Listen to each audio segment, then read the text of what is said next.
I don't think the ambulance will do any good now. No. No. No.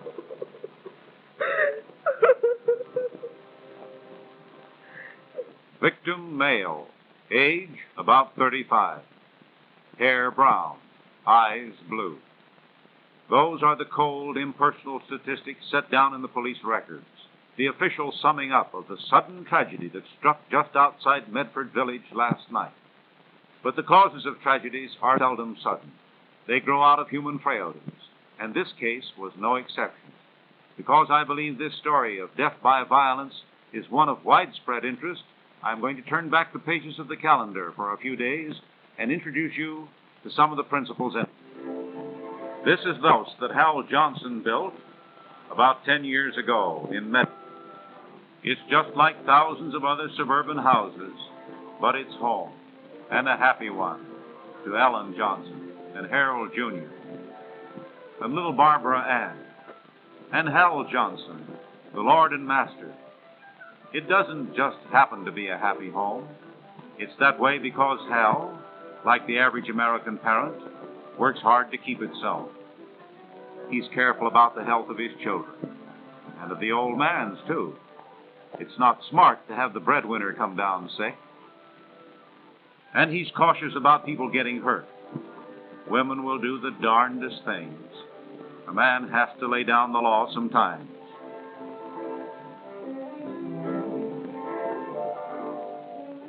But it's that growing boy that really keeps him hopping.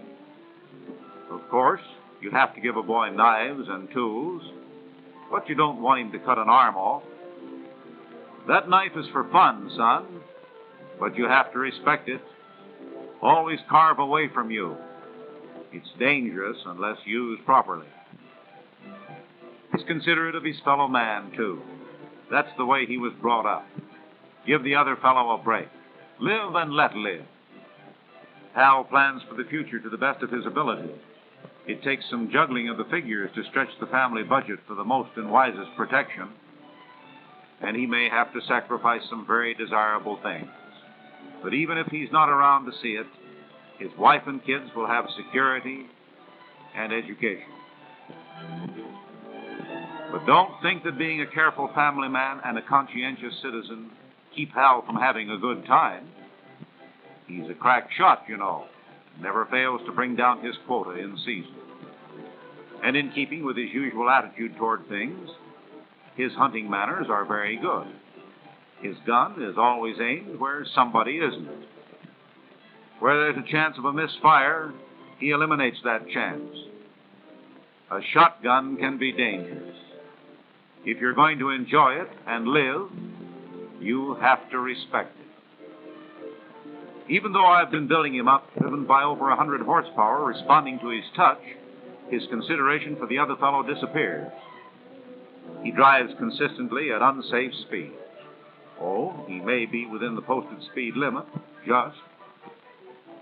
But on a wet or slippery road, he has no real control over his car at 55. He's a confirmed bumper chaser. He'll stay right behind the car in front of him, so close that if anything should happen to the other fellow, neither of them would have a ghost of a chance. He doesn't seem to realize that at the speed he is traveling, his car has the same impact as if it were dropped from an 8-story building. In traffic, he's a weaver, pulling in and out of line. For what? To gain a few seconds? Or maybe to get a little thrill out of what he considers his driving skill and judgment? That little thrill is going to be purchased dearly one day at the price of torn, mutilated bodies and tragic, heartbroken families. That inevitable day when he doesn't quite make it back to the right lane in time. I said that Hal Johnson was an average American citizen. Well, the tragic part of it is that he's an average American driver, too. He would be righteously indignant if you told him that he was a dangerous driver. Why, he's been driving for 15 years and never had a bad accident. He would tell you that accidents are caused by drunken drivers or teenagers, always the other fellow. Of course, such offenders do take their toll. But the inescapable fact is that 85% of fatal automobile accidents are caused by the average driver. Solid citizens, nice people like Hal Johnson, like most of you in the audience. Last year, 32,000 of our fellow citizens, men, women, and children, met with sudden, horrible death at the hands of the careless driver. And that's not the whole story. More than 1 million were injured, many of them crippled for life, in 1 year. Well, I said I was going to turn the calendar back a few days. Now I'm going to turn it forward to last night.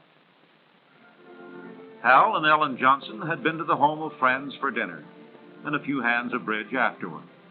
They left for home about 9:30. No, there wasn't any drinking, just a few cokes, and it was still early. Nobody felt tired. There wasn't any hurry either. There was a sitter home with the children, but Hal knew the road like a book, and just from force of habit, he soon had the car rolling.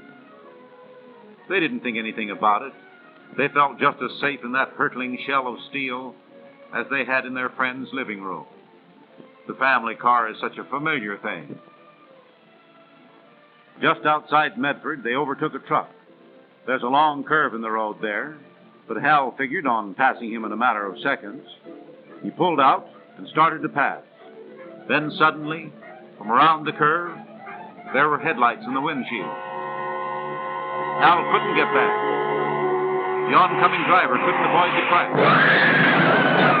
It was over so quickly, in a flash. Hal ran back.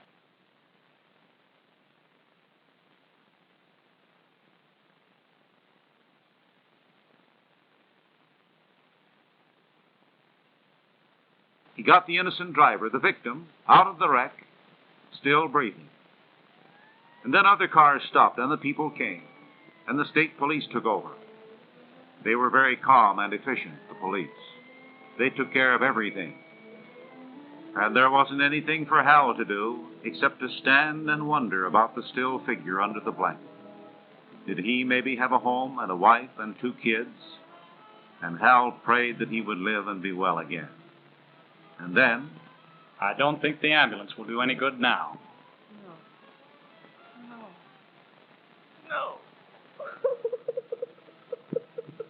You'll have to come with me, mister.